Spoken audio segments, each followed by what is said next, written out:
Land of Magic Prologue, story by Indigo Isles. Please support the official creator. Strange how some stories start with racing towards the end. The girl was running as fast as she could, away from a creature that was impossible to describe. Its appearance was nothing she could relate to from real life, constantly changing shape, emanating blackish smoke that could never come from a fire. It was just black, completely black. So black, it looked 2D. She just witnessed the creature plunging its talon-like fingers into her friend's spine, to which he, like a feral howl capable of ripping the skies to shreds, crumbled to ash, or it could have been dust. She was too petrified to tell, leaving only a black image cut out of the exact position he'd been in before disintegrating. His shadow, the girl realized with a jolt, pasted on the walls of the room of pure white. A place where no one could cast shadows, a place where creatures like the one after the girl's blood weren't supposed to be able to enter. No one would be able to even begin to guess how and why it had happened. It was impossible for anything like that creature to enter, but it had, and the girl could testify, if, of course, she lived. Did she even want to live at this point? Of course she did. Someone like her, someone who had done so many terrible things to stay alive, always would. Even if she had nothing left to go back to, even if it was all her fault. But she also ran because if she didn't, it would mean a lot of bad things for a lot of good people. At least, that's what a good person's reason should be. Her life would be slowly sucked out of her and would unleash hell.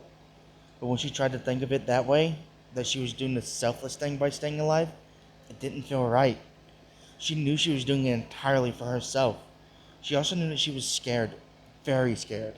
Scared enough that she would have left someone to die if it meant that she could continue running. That she could be safe. And she wished she didn't know it. She ran faster. A little too fast for a human, maybe.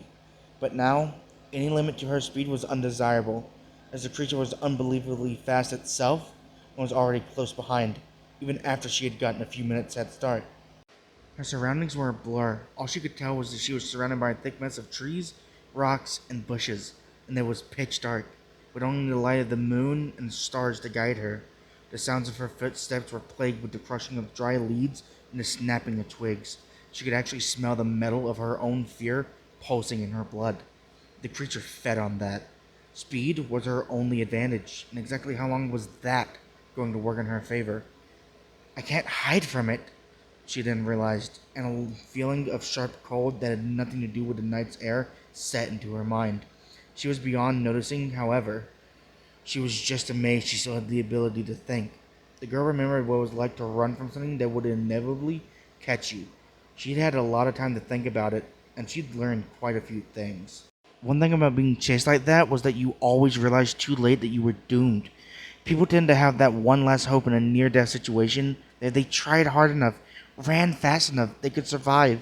But soon, it doesn't matter if it gets better or worse. There's that point of pure clarity. Your head is relieved of all terror. It's totally clear. You can somehow think very normally when you realize that you're not going to make it. That feeling is terrifying, but not at that very moment.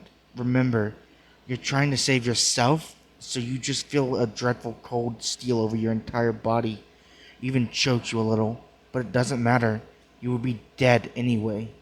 And if by some miracle you come out of it alive, well, it's so much worse. There isn't a word for it. Because then you have the rest of your life to think about that incident. Piece it out. Try and get over it, maybe. But you never forget it. Some people may go insane or suicidal, but they never forget. Not ever. And the girl never forgot either. Even though she'd been young. Even though 10 years had passed since then. Even though she'd done every possible thing she could to forget. To forget that night. But she never could. After all, the only memories that truly stayed with you forever were the worst ones. The ones that haunt you forever. The creature that was apparently after her blood was the very same that had stood, clear and black as night, in a humanoid shape, looking more like a shadow as it seemed to curiously inspect the door. It lifted a black hand and touched the door, turning it into shadowy smoke that wafted over it and became part of the creature. The girl watched, standing next to a falling glass of water she'd been drinking from, as the thing stepped into the house and the screams of her parents rent the air. After that, the memory was unclear, like a blur. Little glimpses of it were all that was left. Her parents screaming, her bedroom floor collapsing with all her things still in it. Cold hands trying to snatch her away, but warm hands holding her instead. And blood. Blood everywhere. All the girl remembered after that were ambulances, police cars, and people shouting. She remembered being covered in blood and sweat and tears. She remembered seeing some people carrying 2 adult-sized body bags out of the house. She remembered not being able to breathe, for that was the night her parents died. And now, the creature was back. She was running and running, the pants were rising in her breath. Her legs, against her will, were slowing, and it was not long before the girl, with fear unimaginable, realized the creature had caught her with its claws, legs lifting off the ground as it flew like an owl with its prey into the now moonless, starless night.